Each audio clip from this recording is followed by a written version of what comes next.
Hey everybody, welcome back. Welcome to my next video. Hope you guys are doing good. I talked about some books about knights in my last video, and I should have worn this shirt, which is pretty cool. Has a knight on it. I just found this like at a thrift store, I think, but it's one of my favorite t-shirts. Super cool. I also have like one of these books that's like a pop-up book with like all sorts of neat stuff in there about knights, which is also pretty cool. So I just wanted to show that off before I got into anything else. I have a large sack of books beside me, which are some books. So as a kid, we had a bookshelf in our hallway that, obviously slowly but surely filled up with books over the years. And I have been slowly but surely trying to take back some of mine to bring, home with me now. But I tend to, Salem's climbing in the bag. I tend to not do it because books are heavy. Usually I take an Uber home from there, but sometimes I don't, and sometimes I just don't think about it and whatever. But this time I'm like, okay, I'm gonna take a large bag, or several large bags, and just haul, as much as basically the rest of them that I could. So these are the books. I will go through them with you now. There are gonna be all sorts of different kinds of things. Okay, first actually I have a bunch of Anne Rice books. So obviously I already have a bit of a collection of them, but these are the ones that I didn't bring with me at the time. So we've got Blood Canticle, which is, it's about the Mayfair witches. So the witchy story that she wrote. So that's Blood Canticle. We've got Memnoth the Devil, which is also a vampire one, I think. I think I've read this before, but oh no, this is like the angels and demons thing, I guess. I feel like I have read it, but it was probably so long ago. But yeah, so I got that one back. And then we've got, a nice hardcover of Blood and Gold, which with a really nice art on the cover. This one is about Marius the vampire. Once a proud senator in Imperial Rome. Oh, I think I remember reading this one. There's like druids and stuff. But yeah, so I got that one back. And then Servant of the Bones, which is about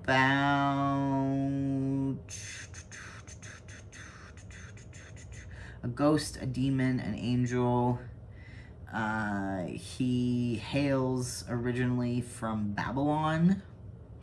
Yeah, interesting. Hebrew something. Yeah, okay, that's cool. I think maybe I have read this one, I don't remember.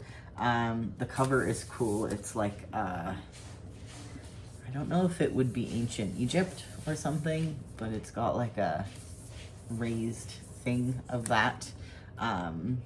Yeah, so again, I collected Anne Rice books, throughout the years. I feel like whenever I would see one at a thrift store or something, I would be like, ooh, Anne Rice. That's like an auto-buy author, if you will, for me. I've always loved Anne Rice stuff. So now I have more of a collection again. So yeah, that's a good first chunk of them. Also, I will say I haven't decided if I'm gonna keep all of them. They were just ones that I like, okay, I know that one's mine. I know that like I enjoyed it at some point or would want to read it again, or some of them probably for the first time. These two I know, or some of these actually, are from university. So when I studied English literature. So Phaedra is one that I was definitely in one of my classes. Probably my what was it called? We read plays and stuff, theater throughout the ages or whatever. And then Lysistrata. There's naked people on the cover, but I don't care. This one's a very funny one. So like the women are tired of the men going to war, so they're like, well, we're not gonna bang you anymore if you keep doing that. And shenanigans ensue, and I just really think that's a fun, very fun cover. Phaedra is Hippolytus, Hippolytus' stepmother. Stuff happens. And then I remember this one. I think was also in university. Dry Lips Ought to Move to Kapuskasing. And it has a bunch of really well-known native actors. I forget what that one guy is called.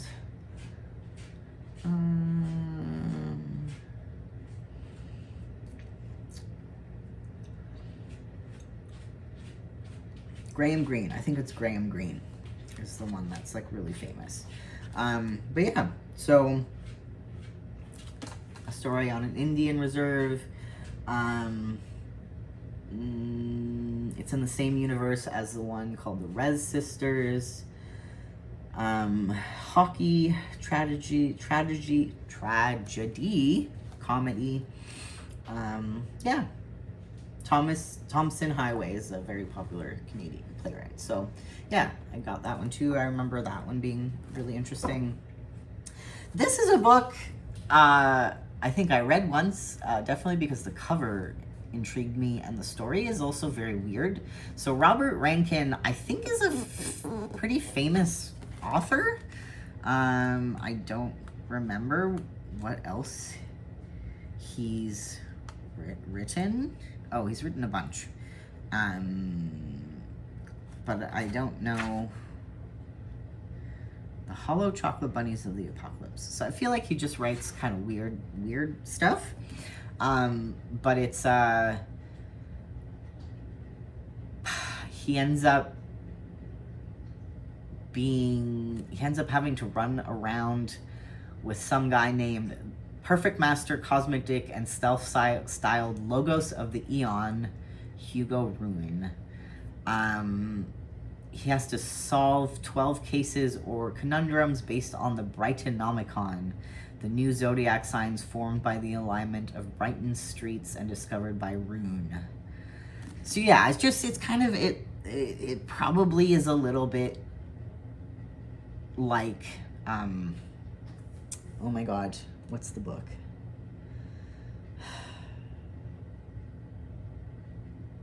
Oh my god, what is it? I have it.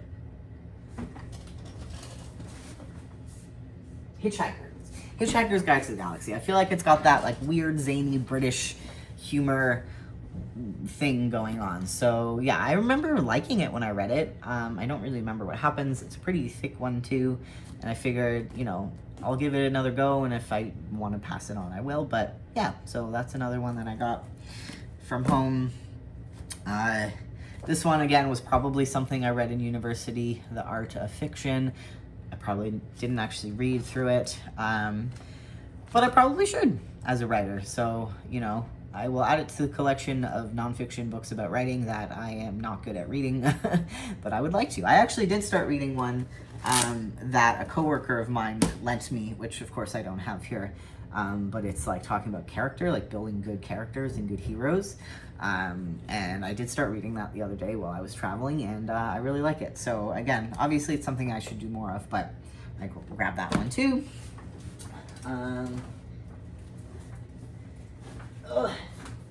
This one was also definitely for one of my university classes, Blood and Guts in High School by Kathy Acker.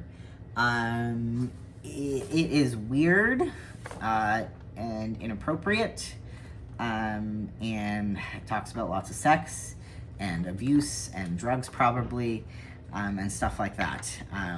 It's definitely a weird, I forget what like era of writing or what style of writing it qualifies as, But yeah, so it's just like, it's kind of like that weird fiction. As you can see, I have my notes from university, my little stickies about stuff. I wasn't a good student, man. I never really understood writing essays. So I probably didn't talk about it very well. But I figured, maybe that's something I want to look at again one day and read and see if I, have any feelings about it, or otherwise, again, pass it on.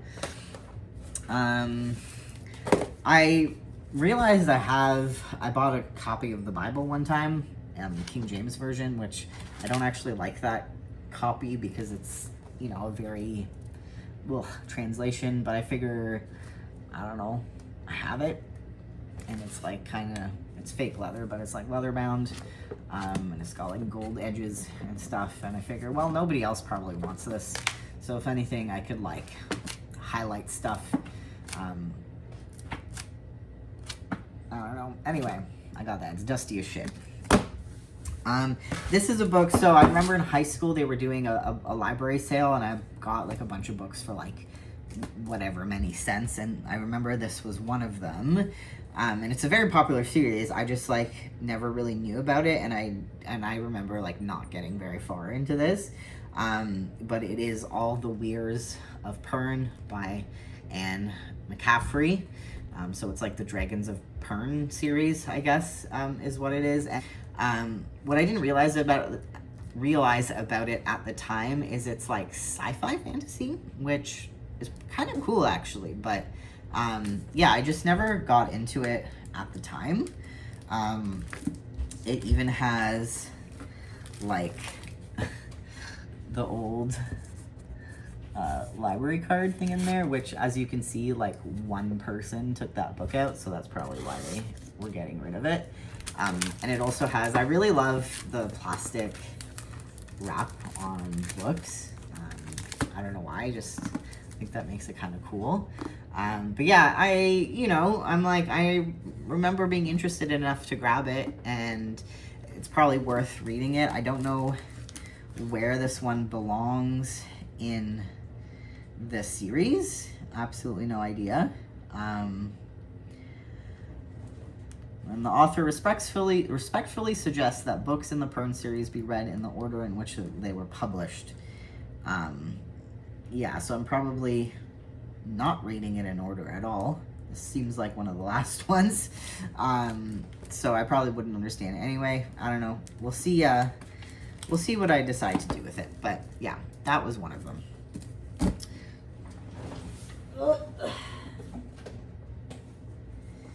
Othello was definitely one from one of my courses. I remember liking it, and it's a nice cover too. It's an interesting cover, so I figured I'll grab that as well. We love a good Shakespeare.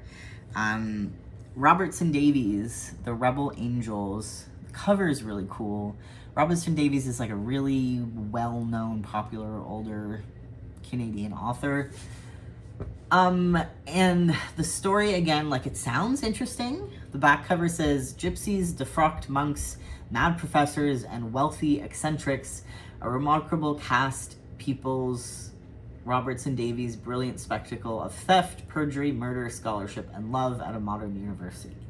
So, like, it sounds interesting, and I remember starting to read it.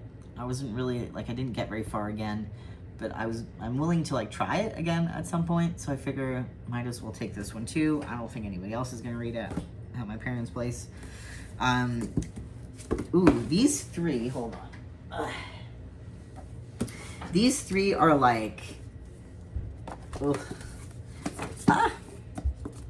I got them, definitely, these were like 13, 14, 15-year-old me books, okay? So this one especially, I remember, Gingerbread. I mean, she's wearing the stripy tights and the boots and the dress and the fucking bondage braces. This was who teenage me wanted to be. So of course, as soon as I saw this, I'm like, well, I'm getting that book. And the back has a quote from her that is, I will be as wild as I want to be. So yeah, it's about a teenage girl who gets kicked out of her boarding school. She goes back to San Francisco to live with her parents. And, you know, she's got her teenage rebelliousness, da-da-da, stuff happens. So yeah, I remember reading this again a few years ago as, you know, a full-blown adult and being like, oh yeah, this is definitely a book for your young people. But again, I didn't want to let it go because I'm like, this was like one of those key molding books I read, and so yeah, I just feel like there's definitely a nostalgia related to it, and I just wanted to hang on to it. My throat's getting dry. Born to Rock is kind of similarly, it's about the opposite kind of person. The main character is a young guy, I think. And he's a very like straight-laced, you know, I want to get good grades, I don't want to get into trouble. But his biological father is like the singer of this like punk metal band who's going on tour. And he gets a chance to join them. Here it's by Gordon Corman. This one's by Rachel Cohn. And again, I just remember, you know, it's one of those coming of age stories. And I just remember it being fun and interesting and whatever. So I'm like, yeah, sure, I'll take that one back too.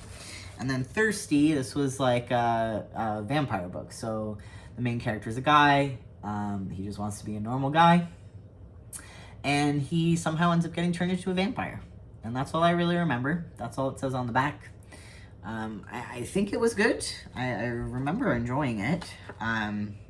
So I would just be curious to read it again as a grown-up. But yeah, there's that one. And then, well, I actually have another copy of Robin Hood. I brought this home before I bought the other one. But I probably would have bought it anyway. And this one has like clearly a Maid Marian situation on the cover. This one also has the illustrations, so that's cool. I guess this was just an illustrated book, so that's how they publish it. But yeah, I guess I got another Robin Hood, which maybe I'll keep, maybe I'll give that one away. Trainspotting. So this actually is from my grade 11 or 12 English teacher. I kind of maybe stole it. He said I could take it home and read it. And then I definitely did not give it back. But something I didn't realize at the time is that it is written in the accent. It's written in a Scottish accent, which is pretty cool. But yeah, so I've had this for literal years. It's really beat up, I think more because of how much my teacher read it versus me. I think I only remember reading this once. But yeah, so it's a nice beat up copy of Trainspotting. This I think I just had. Maybe I had this in school too, I don't remember. But it's On Writers and Writing by John Gardner. Again, that seems like one of those nonfiction books about writing that is a good idea to read through at some point. So I have that one. And then I got another play from one of my university courses, and it's Princess Pocahontas and the Blue Spots by Monique Mojica. And I remember these being really interesting to read as well. Yeah. So, and they have pictures of the productions of when they were doing them, so I think that's pretty cool. But yeah, so that is all the books I got from my parents last time. I